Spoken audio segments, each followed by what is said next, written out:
दक्षिण भारताची ओळख असणाऱ्या 5 भरजरी साड्या लग्न समारंभात नेसण्यासाठी यातली एक तरी आपल्याकडे असावीच।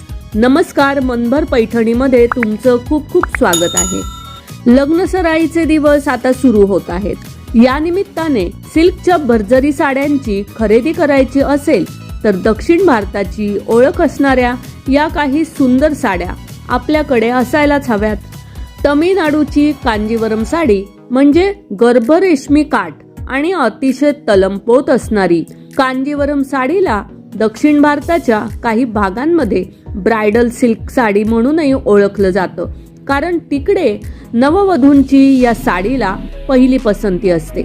या साडीला 400 वर्षाहून मोठा इतिहास आहे। या साडीचं वैशिष्ट्य म्हणजे याचा पदर आणि काठ वेगळे विणले जातात आणि शेवटी साडीचा मुख्य भाग, पदर आणि काठ एकत्र जोडले जातात। दोन्ही भागांना जोडणाऱ्या झिगझॅग पॅटर्नला पिटणी असे म्हणतात। धर्मावरम सिल्क साडी ही आंध्र प्रदेशची ओळख।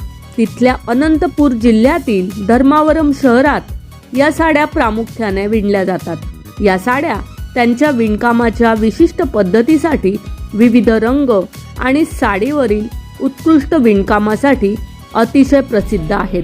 मोठे काठ आणि आकर्षक रंग या साड्यांचे वैशिष्ट्य आहे।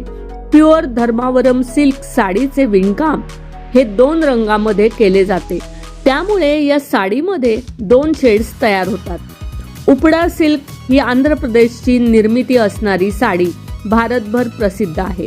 जामदानी साडीचं आधुनिक रूप म्हणून उपडा साडी ओळखली जाते। या साडीवर खूप जरी काम केलेलं असतं। सिल्क किंवा कॉटन सिल्क या दोन्ही प्रकारात ही साडी मिळते। उपडा साडी वजनाला अगदी हलकी आणि मऊ सूत असणारी असते। असं म्हणतात की या साडीचं जे विणकाम तंत्र आहे ते मूळचं बांगलादेशचं आहे। पूर्वी या साड्या फक्त सुती असायच्या, पण नंतर मात्र रेशीम धाग्यामध्येच तसेच सोन्या चांदीच्या जरीमध्येही त्या तयार होऊ लागल्या। म्हैसूर सिल्क ही कर्नाटकची ओळख। कॉटन सिल्क या प्रकारातही म्हैसूर सिल्क साडी मिळते। या साडीचे काठ तुलनेने लहान असतात आणि त्यावर नाजूक पुट्टी असते। असं म्हणतात जर तुम्हाला अस्सल म्हैसूर सिल्क साडी ओळखायची असेल तर या साडीवर काही थेंब पाणी टाका। जर साडीने पाणी शोषलं नाही तर ती प्युअर म्हैसूर सिल्क साडी आहे असे समजावे। गढवाल सिल्क ही भारतातील तेलंगणामधील जोगुलांबा गढवाल या ठिकाणी पारंपरिक पद्धतीने बनवली जाते। या साडीला 200 वर्षाहून अधिक मोठा इतिहास आहे। राणी आदिलक्ष्मी देवम्मा यांनी विविध भागातून आलेल्या विणकरांच्या कलेला प्रोत्साहन दिले आणि त्यांची हस्तकला वाढवली। त्यातून या साडीचा जन्म झाला। सुरुवातीला मठियामपेटा असं म्हणून गढवाल साडी ओळखली जायची, नंतर तिला गढवाल नावाने प्रसिद्धी मिळाली। तर मग मंडळी, आजच्या व्हिडिओमधील दक्षिण भारताची ओळख असणाऱ्या या 5 भरजरी साड्या तुम्हाला कशा वाटल्या ते कॉमेंट्स करून नक्की सांगा।